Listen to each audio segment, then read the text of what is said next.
Il y a quelques semaines, on a créé le Fonds d'aide et de relance régionale, qui dispose d'une enveloppe de près de 1 milliard de dollars pour aider les petits employeurs dans les régions rurales ou ceux qui œuvrent dans l'industrie du tourisme ou les industries saisonnières.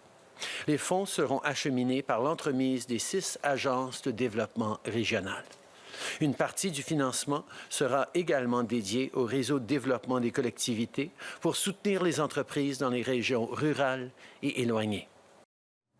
Le premier ministre Justin Trudeau a donné des détails aujourd'hui sur ce fonds d'aide et de relance régionale. L'Atlantique recevra 110 millions sur les 962 millions disponibles, de l'argent pour aider les entreprises qui ne sont pas admissibles déjà aux autres mesures annoncées.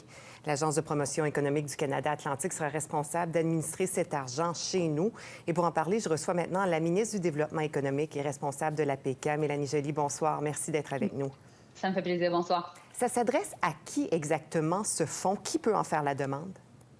En fait, c'est toute entreprise, tout entrepreneur qui n'a pas eu accès à la subvention salariale ou au fameux prêt de 40 000 Et donc, on sait qu'il y a encore des entrepreneurs, des entreprises qui, malheureusement, alors qu'on a étendu le filet social, qui tombent entre les mailles. Et donc, notre objectif, c'était resserrer les mailles et trouver une solution plus adaptée à la réalité de l'Atlantique et donc de faire un investissement massif majeur dans l'APECA. Parmi ceux qui se sentaient oubliés jusqu'à présent, il y a l'industrie des pêches. Est-ce que ce fonds s'adresse à eux? Je pense en particulier aux pêcheurs, aux hommes de pont. Est-ce qu'ils peuvent réclamer de l'aide du fédéral?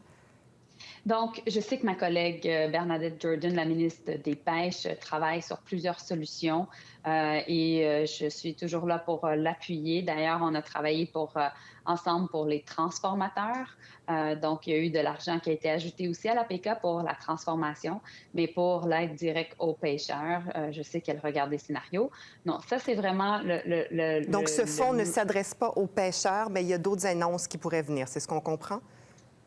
Écoutez, je vous dis qu'il y a plusieurs options qui sont sur la table, donc il y a des bonnes conversations pour les pêcheurs, mais le fonds d'aujourd'hui qui est annoncé, c'est vraiment pour des entreprises, particulièrement dans des domaines saisonniers, et je vous dirais en particulier pour le tourisme. On sait que les entreprises touristiques ont eu de la misère à avoir accès à la subvention salariale, sont inquiètes de savoir s'il va y avoir une bonne reprise de la saison touristique, n'ont pas toujours eu accès aux près de 40 000 D'autres entreprises qui sont en démarrage, en anglais, je dirais des start-up qui n'ont pas été en mesure d'avoir accès aussi aux prêts de 40 000 Donc, des entreprises qui sont importantes de Bathurst à Fredericton, en passant, bien entendu, par Charlottetown et Halifax. Alors, notre objectif, c'est d'aider autant les plus petites communautés que les plus grandes communautés à travers le Canada atlantique. Et si on divise le montant pour l'Atlantique en 4, ça donne à peine 27,5 millions par province, alors que les besoins, vous l'avez dit, sont énormes. On pense au milieu touristique, on pense aux petites entreprises. Comment vont être choisies ces entreprises et combien elles peuvent espérer recevoir? Bien, présentement, on sait déjà qu'il y a vraiment beaucoup d'entreprises qui ont eu accès à la subvention salariale et au prêt de 40 000 Si on regarde de façon générale juste le prêt de 40 000 on est à plus de 500 000 entreprises au pays.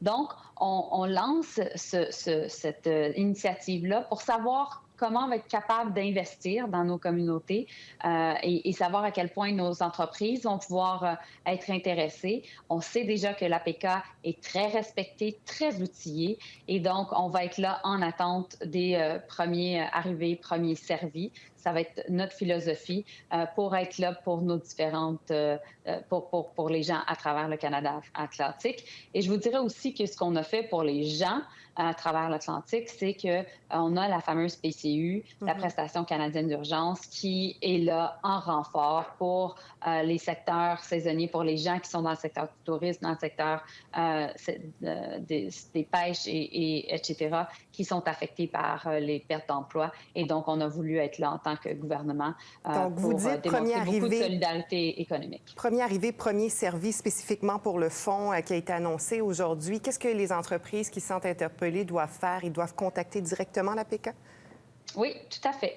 Les entreprises sont habituées de contacter l'AFRICA. Je vous dirais qu'en Canada Atlantique, on est chanceux parce qu'on a une des plus fortes agences de développement économique au pays. Ça fait 50 ans qu'elle existe. Elle est implantée dans 28 bureaux partout à travers le Canada Atlantique. Elle est respectée, elle est outillée. Donc, justement, les gens de l'APK sont prêts. Ça fait maintenant quelques semaines qu'ils savent qu'il va y avoir une augmentation de financement. Et j'ai eu l'occasion de parler avec son président, Francis McGuire, à plusieurs reprises. Et donc, l'équipe est fin prête pour répondre aux besoins sur le terrain. Donc, on rappelle aux gens, premier arrivé, premier servi. Merci beaucoup, Mélanie Joly. Ça m'a fait plaisir. Passez une bonne journée et restez en santé.